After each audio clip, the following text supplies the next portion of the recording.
सनातन हिंदू जीवन शैली की विशेषता है।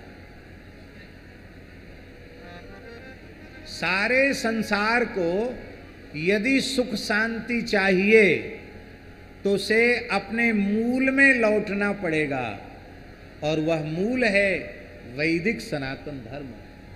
सबकी जड़ महाराज जी वही है। हम बड़ी विनम्रता पूर्वक आपसे कह रहे हैं, किसी मत पंथ का हम विरोध नहीं कर रहे हैं, पर हम आपसे पूछ रहे हैं, आज के 3000 साल पहले कौन सा धर्म इस धरती पर था? महाराज जी, आज से 3000 साल पहले इस धरती पर कौन सा धर्म था? ईसा था कि मूसा था? कौन था? न ईसा था, न मूसा था, और न और कोई था। सनातन धर्म का ध्वज ही सारी धरती पर फहरा रहा था। ये सारे जो मत पंथ आए हैं, ये ज्यादा से ज्यादा 1,500-2 हजार वर्ष के भीतर के हैं। हमारी सभ्यता करोड़ों वर्ष पुरानी सभ्यता है। सदा से हमारी सभ्यता रही है और सदा हमारी सभ्यता रहेगी, क्योंकि उस सभ्यता का नाम है सनातन। सनातन शब्द का अर्थ है सदा भवः सनातनः। जो परंपरा, जो व्यवस्था सदा कायम रहे, उस व्यवस्था का नाम है सनातन।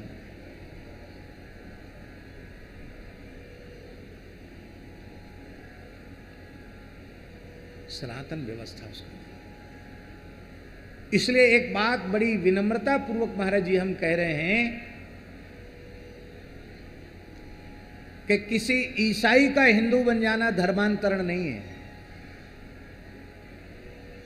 किसी मुसलमान का हिंदू बन जाना धर्मांतरण नहीं है, अथवा अन्य किसी मतपंथ वाले का वैदिक सनातन विचारधारा में सम्मिलित हो जाना धर्मांतरण नहीं है। वो तो अपने मूल में लौट करके आना है। दिन भर का भूला भटका हुआ व्यक्ति शाम को यदि घर आ जाता है तो उसको भटका हुआ नहीं माना जाता। इसलिए वो धर्मांतरण नहीं है। धर्मांतरण नहीं है। धर्मांतरण वो है जब किसी के बहकावे में आकर, लोभ में, लालच में आकर के हम वैदिक सनातन विचारधारा से विमुख होकर के मनमाने किसी मतपंथ की ओर आकृष्ट होकर के, और हम, आप कहेंगे कि आप तो वसुधैव कुटुंबकम की भावना रखने वाले व्यक्ति हैं, फिर आप ये इन विचारधाराओं के प्रति आपकी भेद बुद्धि क्यों है? ऐसी बात आपके मन में आ सकती है।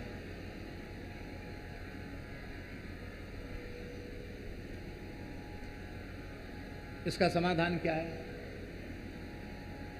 भाई हम लोग तो यही मानते हैं ना, उदार चरिता नाम तो वसुधैव कुटुंबकम अयम निजः परो वेत्ति गणना लघुचेतसाम। उदार चरिता नाम तो वसुधैव कुटुंबकम। हम लोग रोज बोलते हैं सर्वे भवन्तु सुखिनः, सर्वे सन्तु निरामयाः, सर्वे भद्राणि पश्यन्तु, मां कश्चित् दुख भाग भवेत्। उसमें कोई जाति मत पंथ की बात तो आई नहीं। जीव मात्र के कल्याण की कामना हम करते हैं। तो हमारी उदारता में, हमारी विश्व बंधुत्व की भावना में कहीं कोई कोर कसर नहीं है। उस पर प्रश्न चिन्ह नहीं उठाया जा सकता। पर हम कह ये रहे हैं कि यदि विश्व की सभी सभ्यताएं, सभी संस्कृतियां, उनको यदि सुरक्षित रखना है, जीवित रखना है, तो पूरे संसार में हिंदू सनातनी विचारधारा का पुष्ट होना, स्थापित होना, जीवित रहना, अक्षुण्ण बना रहना अत्यंत आवश्यक है।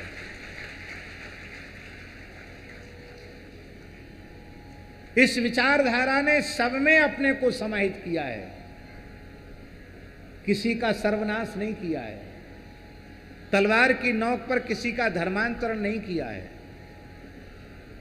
और भारतवर्ष की स्थिति को आप देख लो, जहां जहां हिंदू सनातनी विचारधारा न्यून हुई, कमजोर हुई, वहीं वहीं देश असुरक्षित हो गया, वहीं वहीं देश विघटित हो गया। हम ये बिल्कुल नहीं कहते कि एक विचारधारा का देश की स्वतंत्रता में कोई सहभागिता नहीं है, अवश्य है, लेकिन उस विचारधारा ने जो देश का विभाजन स्वतंत्र होने के पहले स्वीकार किया, वो किस आधार पर स्वीकार किया? क्या यह बात हिंदुओं की ओर से आई कि हम उनके साथ नहीं रह सकते हैं?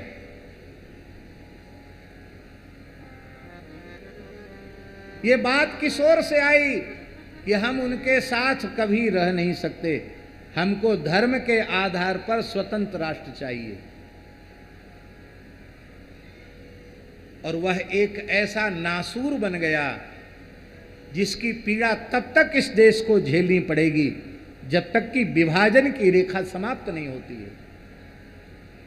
इसलिए हम भगवान जुगल किशोर से प्रार्थना करते हैं कि कोई ऐसा माई का लाल, भारत माता का सच्चा सपूत पैदा हो जो अखंड भारत की परिकल्पना को फिर से साकार कर सके।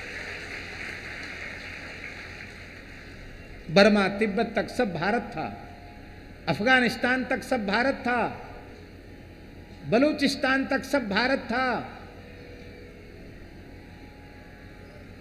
आज से 100 वर्ष पहले भारत की जो सीमाएं थी उसका विचार कीजिए आप।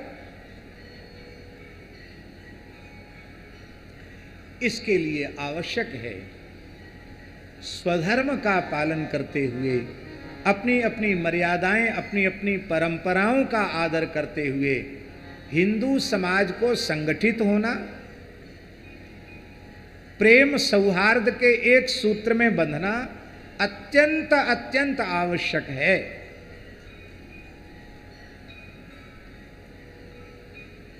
यदि हम विघटित हो रहे हैं ब्रजेंद्र जी, यदि हम विघटित हो रहे हैं और या विघटन होवे ऐसा कोई काम कर रहे हैं तो हम राष्ट्रद्रोह कर रहे हैं,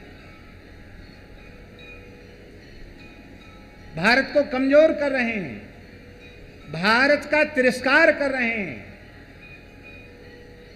इसलिए संत समाज का भी संगठित होना जरूरी है और संपूर्ण हिंदू समाज का संगठित होना भी आवश्यक है। जब तक विघटित रहा तब तक आपने देखा देश की प्रगति कितने अंश में हो पाई, और अभी पूरा संगठित नहीं हुआ है, इतना सा संगठित हुआ है। और उस संगठन का परिणाम देश के सामने इतना अच्छा आया कि जो काम 70 वर्ष में नहीं हुआ वो 12 वर्ष में हो गया, वो 14 वर्ष में हो गया। ये हिंदुओं की संगठित शक्ति का ही ये शुभ परिणाम है।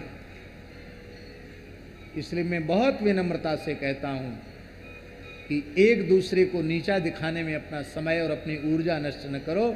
संपूर्ण समाज स्वधर्म का आचरण करते हुए, वैदिक वर्णाश्रम व्यवस्था का आदर करते हुए, संपूर्ण समाज द्वेष, भय, घृणा, ऊंच नीच की भावना से विमुक्त होकर के प्रेम सौहार्द के एक सूत्र में कैसे संगठित होवे, कैसे जुटे, इसकी बहुत आवश्यकता है। बड़ी प्रसन्नता है कि इस जुगल किशोर जी के मंदिर के प्रांगण में जो उत्सव हो रहा है, इस उत्सव का निमंत्रण ब्रजेंद्र सिंह जी ने सबके द्वार द्वार जाकर के दिया। समाज का कोई वर्ग ऐसा नहीं छोड़ा जिसको न कहा हो कि आप किशोर जी के प्रांगण में आओ। ये बहुत अच्छी बात, बहुत बढ़िया बात। बोलो श्री जुगल किशोर जी महाराज।